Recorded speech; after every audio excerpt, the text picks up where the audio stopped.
नमस्कार दोस्तों, जय श्री राम, जय सीताराम, जय जय हनुमान, जय बागेश्वर धाम सरकार। दोस्तों, अक्षय तृतीया साल का वो दिन होता है जब आप बेफिक्र होकर कोई भी शुभ और मांगलिक कार्य आसानी से कर सकते हैं। लेकिन ऐसा क्या खास है अक्षय तृतीया की तिथि में, और ये कब और किस दिन पड़ती है, और इस दिन का ऐसा क्या महत्व है? अक्षय तृतीया वाले दिन हमें कौन कौन से काम करने चाहिए और क्या करने से कौन सफल मिलता है? साथ में क्या अक्षय तृतीया वाले दिन सोना खरीदना सच में शुभ माना जाता है? अगर हाँ, तो उन लोगों का क्या जिनके पास सोना खरीदने के पैसे ही ना हो? क्या वह लोग बिना सोना खरीदे अपने घर में सुख समृद्धि नहीं ला सकते? तो दोस्तों, ऐसा ही सवाल जब बागेश्वर धाम सरकार के सामने पूछा गया तो हमारे गुरुजी ने इस उलझन का बहुत ही साधारण और सस्ता समाधान बताया है। गुरुजी ने बताया कि अक्षय तृतीया वाले दिन अगर आप सोना नहीं खरीद सकते तो केवल 5 रुपए की ये चीज घर में लाने से आप धनवान बन सकते हैं। तो आखिर कौन सी है वह चीज? अगर आप भी जानना चाहते हैं तो वीडियो के अंत तक हमारे साथ जरूर बने रहिएगा। दोस्तों, स्वागत है आपका स्वस्तिक चैनल पर। आगे बढ़ने से पहले वीडियो को लाइक जरूर कर दे, जिससे कि श्री बागेश्वर बालाजी की कृपा आप पर सदैव बनी रहे। और कमेंट में जय श्री राम जरूर लिखे। चलिए वीडियो में आगे बढ़ते हैं। दोस्तों, आपको जानकारी के लिए बता दें कि आती है अक्षय तृतीया का त्योहार मनाया जाता है। सामान्य भाषा में अक्षय तृतीया को लोग आखा तीज या धन तीज भी कहते हैं। अगर शास्त्रों की माने तो अक्षय का मतलब होता है कभी खत्म ना होने वाला, और तृतीया की तिथि तो पुण्य फलदायी होती ही है। इसलिए अक्षय तृतीया को सौभाग्य का वह दिन माना जाता है जिसका शुभ फल कभी भी खत्म नहीं होता। इस दिन जो भी काम किए जाते हैं उनमें सफलता मिलती ही मिलती है, और मनुष्य इस दिन अगर दान पुण्य और शुभ कर्म करता है तो उनका फल भी उसे दोगुना मिलता है, और इस शुभ फल का प्रभाव कभी खत्म ही नहीं होता। अक्षय तृतीया से जुड़ी हुई एक पौराणिक मान्यताएं भी शास्त्रों में बताई गई है कि एक बार जब सभी पांडवों में ज्येष्ठ युधिष्ठिर ने भगवान श्री कृष्ण से अक्षय तृतीया का महत्वपूर्ण पूछा, वो श्री कृष्ण ने बताया कि अक्षय तृतीया पूरे साल की सबसे पुण्यमय तिथि होती है। इस दिन जो भी व्यक्ति स्नान, जप, तप, यज्ञ, स्वाध्याय, पितृ तर्पण और दान देता है उसे अक्षय पुण्य का फल मिलता है। तो हिंदुओं को विशेष रूप से इस दिन दान, जप और यज्ञ करना चाहिए। साथ ही श्री कृष्ण ने एक और कहानी भी सुनाई कि प्राचीन काल में एक बहुत गरीब रहता था। वे देवताओं को बहुत मानता था, लेकिन उसकी गरीबी ने उसे परेशान किया हुआ था। एक दिन नारायण रूपी साधु ने उसे अक्षय तृतीया का व्रत करने की सलाह दी। उसने साधु की बताई हुई विधि के अनुसार ही गंगा में स्नान किया और सभी देवी देवताओं की पूजा करके दान धर्म किया, और माना जाता है कि इसी वृद्ध के प्रभाव से वह वैसे अगले जन्म में कुशावती का राजा बना, और पूजा और दान के प्रभाव से अगले जन्म में उसका धन और प्रताप कभी भी खत्म नहीं हुआ। तो अब आप अक्षय तृतीया का महत्व और इसकी कहानी समझ ही चुके होंगे। दोस्तों, साल 2024 में अक्षय तृतीया का शुभ दिन 10 मई को मनाया जाएगा। हिंदुओं के इस पावन त्योहार पर माता लक्ष्मी और विष्णु जी की पूजा की जाती है, और शुभ मुहूर्त के बीच पूजा पाठ, दान और धर्म के कार्य करना सबसे शुभ माना जाएगा। आपको यह भी बता देते हैं कि अक्षय तृतीया वाले दिन विष्णु भगवान और माता लक्ष्मी की पूजा की जाती है। इसीलिए इस दिन सोना खरीदना बहुत शुभ माना जाता है। लेकिन आज के समय को देखा जाए तो सोने के भाव आसमान छू रहे हैं, तो ऐसे में हर किसी के लिए सोना खरीदना तो संभव नहीं हो सकता।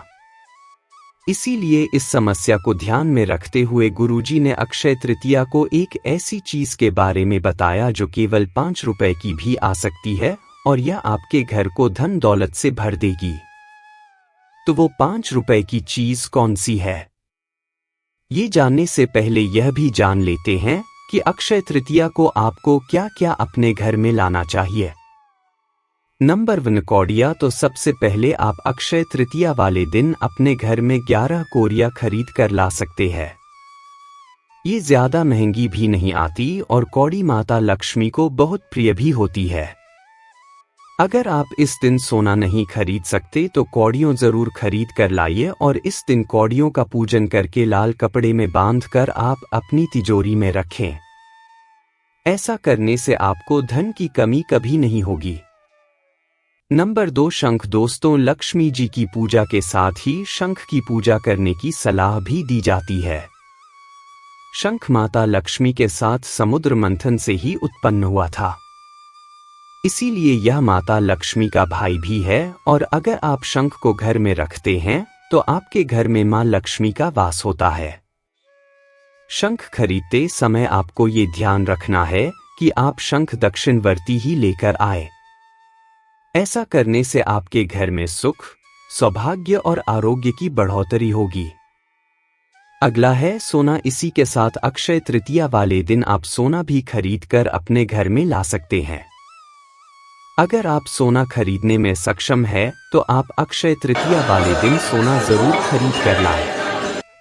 ऐसा करने से आपके घर में सुख समृद्धि की बरसात होगी और माता लक्ष्मी धन के देवता कुबेर के साथ स्वयं आपके घर में विराजमान रहेंगी। नंबर 4, घड़ा। इसके अलावा दोस्तों, अक्षय तृतीया पर घड़ा खरीदना भी बहुत शुभ माना जाता है। इस दिन आप घड़े का दान भी कर सकते हैं। अगर आप घड़े के अंदर मीठा शरबत भरकर दान करते हैं, पंखा दान करते हैं, आम खरबूजे जैसे मौसमी फल के दान करते हैं और इन्हें अपने घर में भी लेकर आते हैं तो भी आपके घर में माता लक्ष्मी की कृपा होगी। अगला है चांदी की मूर्ति। अक्षय तृतीया पर पूजन के बाद घर के मंदिर में चांदी के गणेश लक्ष्मी की प्रतिमा रखने से सुख, समृद्धि और कभी भी धन की कमी नहीं रहती है। अगला है श्री यंत्र। दोस्तों, यंत्र शास्त्र में श्री यंत्र का खास महत्व बताया गया है। माना जाता है कि जिस घर में श्री यंत्र मौजूद होता है वहां खुद लक्ष्मी जी निवास करती है।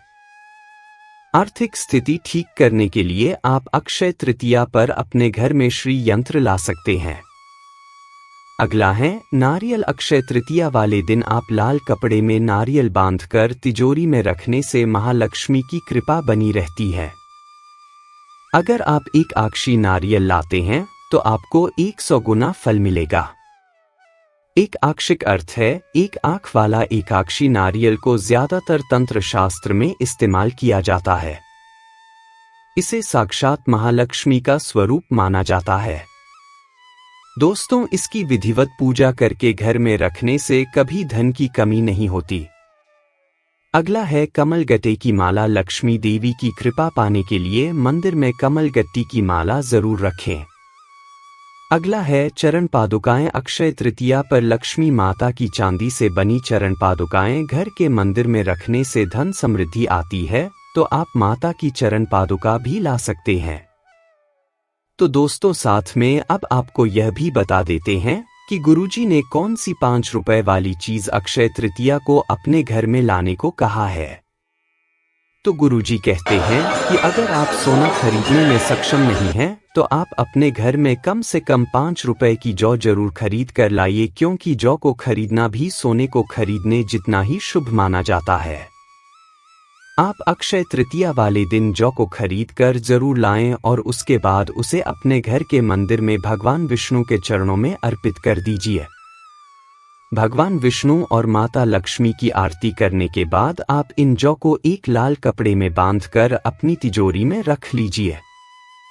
ऐसा करने से शास्त्र कहते हैं कि आपके धन संपदा में दिन दुनी रात चौगनी बढ़ोतरी होगी और आपको माता लक्ष्मी के साथ नारायण और धन के देवता कुबेर की भी कृपा प्राप्त होगी। तो दोस्तों, ये थे वह उपाय जो गुरुजी ने अक्षय तृतीया वाले दिन अपने घर में करने को कहा है। तो उम्मीद करते हैं कि गुरुजी की बताई हुई ये बातें आपको जरूर पसंद आई होंगी।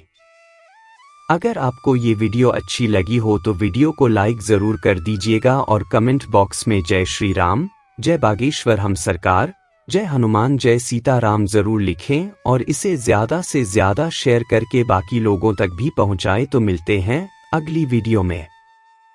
तब तक आप अपना ध्यान रखें, स्वस्थ रहे, सुरक्षित। धन्यवाद।